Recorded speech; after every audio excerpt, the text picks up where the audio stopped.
Hello everyone, welcome my channel Neetu seated classes. तो आज के इस वीडियो में हम सीडीपी यानी चाइल्ड डेवलपमेंट पैडागोजी का टॉप 10 क्वेश्चन देखेंगे जो बार बार सीटेड के एग्जाम में पूछे जाते हैं। तो आप लोग वीडियो को ध्यानपूर्वक ज़रूर देखिएगा, स्किप मत कीजिएगा।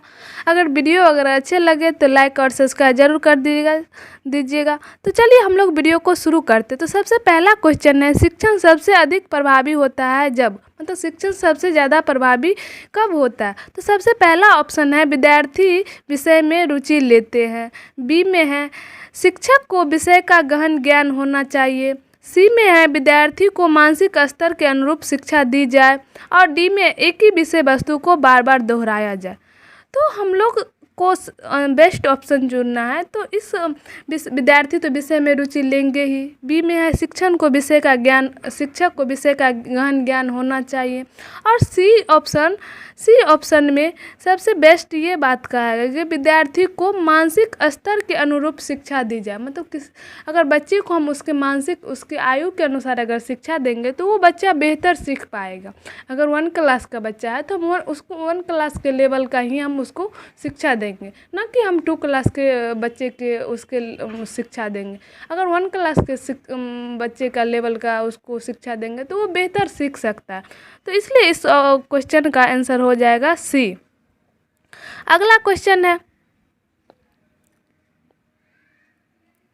शिक्षण और अधिक प्रभावी हो सकता है यदि, मतलब शिक्षण और अधिक प्रभावी कब हो सकता है। तो सबसे पहला ऑप्शन है छात्रों को स्वयं से कार्य करने की स्वायत्तता दी जानी चाहिए, मतलब छात्रों को स्वयं से कार्य करने की छूट दी जानी चाहिए। और बी में है छात्र अधिगम शिक्षण द्वारा निर्देशित एवं नियंत्रित हो। और सी में है शिक्षक तथ्यों की व्याख्या करने में केंद्रीय भूमिका निभाए। और डी में है शिक्षण अधिगम को निर्देशित करे। मतलब इस चारों ऑप्शन में हमको ये देखना है कि शिक्षण सबसे अधिक प्रभावी कब हो सकता है। तो सबसे पहला ऑप्शन में ही है छात्रों को स्वयं से कार्य करने की स्वायत्तता दी जाए, मतलब छात्रों को स्वयं से कार्य करने की छूट दी जानी चाहिए। तो वो अगर छात्र को अगर कोई भी कार्य करने में छूट होगा तो वो उस कार्य को अच्छे से करेंगे और अच्छे से सीख पाएंगे। तो हमेशा विद्यार्थी को स्वयं से कार्य करने की छूट दी जानी चाहिए। तो इसलिए इस क्वेश्चन का आंसर हो जाएगा ए। अगला क्वेश्चन हम लोग देखते हैं।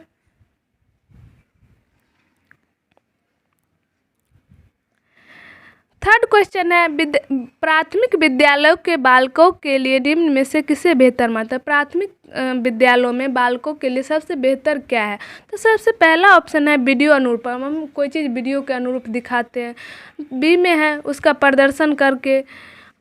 और सी में है स्वयं के द्वारा किया गया अनुभव, बच्चे कोई भी चीज़ स्वयं से करते हैं तो उसका अनुभव। और डी में है इनमें से सभी, मतलब इसमें से सबसे बेहतर तरीके से बच्चा कब सीख सकता है। तो अगर बच्चा कोई भी कार्य स्वयं से करता है तो उस कार्य का उसके पास अनुभव रहता है तो उस कार्य को वो अच्छे से कर सकता है। तो इसलिए इस क्वेश्चन का आंसर हो जाएगा सी हो जाएगा। थर्ड का आंसर हो जाएगा सी। अगला क्वेश्चन हम लोग देखते हैं। अगला क्वेश्चन है 4 क्वेश्चन, बच्चे की रुचि बनाने के लिए आप कौन सी विधि का चयन करेंगे। मतलब बच्चे में रुचि बने रहे इसके लिए आप कौन से विधि का चयन करेंगे। तो सबसे पहला ऑप्शन है बच्चे को पढ़कर आने के लिए कहेंगे और प्रश्न पूछेंगे। बच्चे को घर से पढ़ के आने के लिए बोलेंगे और प्रश्न पूछेंगे। और बी में है स्वयं गतिविधि करेंगे तथा बच्चे को बताएंगे। शिक्षक स्वयं से गतिविधि करेंगे और बच्चे को बताएंगे। और सी में है आप गतिविधि में बच्चे को शामिल करेंगे। और डी में है बच्चे को स्वयं गतिविधि करने के लिए देंगे। मतलब सबसे बेस्ट इसमें ऑप्शन है कि बच्चे को स्वयं गतिविधि करने के लिए देंगे तो वो कोई भी चीज़ अच्छे से सीख पाएंगे। कोई भी चीज़ अगर वो खुद से करेगा तो उसको ज़्यादा से ज़्यादा उस चीज़ में इंटरेस्ट आएगा तो उस चीज़ को वो ज़्यादा सीख सकता है। तो उससे उस चीज़ में उसकी रुचि बने रहे। तो इसलिए इस क्वेश्चन का आंसर हो जाएगा डी, कि बच्चे को स्वयं गतिविधि करने के लिए देंगे। ए ऑप्शन में है बच्चे को घर से पढ़कर आने के लिए कहेंगे और प्रश्न पूछेंगे तो उतना इंटरेस्ट नहीं रखेगा। बी में स्वयं गतिविधि करेंगे और बच्चे को बताएंगे, मतलब शिक्षक स्वयं गतिविधि करेगा और बच्चे को बताएंगे आप गतिविधि में बच्चे को शामिल कीजिएगा, तो ये भी नहीं, सबसे बेस्ट है बच्चे को स्वयं से गतिविधि करने के लिए कहेंगे। तो इसलिए इस क्वेश्चन का आंसर हो जाएगा डी। 5वां क्वेश्चन है, शिक्षण अधिगम प्रक्रिया को प्रारंभ करने से पहले एक कुशल अध्यापक को क्या करना चाहिए। मतलब शिक्षण अधिगम प्रक्रिया को शुरू करने से पहले एक कुशल अध्यापक को क्या करना चाहिए। तो सबसे पहला ऑप्शन है छात्रों को दंडित करना चाहिए, मतलब छात्रों को पीटेंगे, तो ये गलत बात है। चुटकुले सुनाएंगे नहीं, पढ़ाई करने के बाद लास्ट में कोई भी चीज़ चुटकुला या ये गाना सुनाएंगे। सी में है अधिगम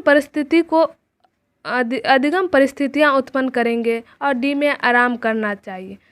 तो अधिगम कोई भी अगर क्लास आज हम लोग स्टार्ट करते हैं, तो कल का कोई भी क्वेश्चन पूछ सकते हैं कि कल क्या पढ़ाए हुए, 1-2 क्वेश्चन उससे पूछ लेंगे, आज क्या पढ़ेंगे उस टॉपिक पर कुछ बात करने। तो इससे बच्चे में आज की क्लास में उससे रुचि उत्पन्न होगा, तो आज की क्लास में वो ज़्यादा से ज़्यादा इंटरेस्ट रहेगा। तो इसलिए अधिगम परिस्थितियाँ उत्पन्न करेंगे। तो इस क्वेश्चन का सबसे बेस्ट आंसर ऑप्शन है सी। तो इस क्वेश्चन का आंसर हो जाएगा कि सी, अधिगम परिस्थितियाँ उत्पन्न करनी चाहिए।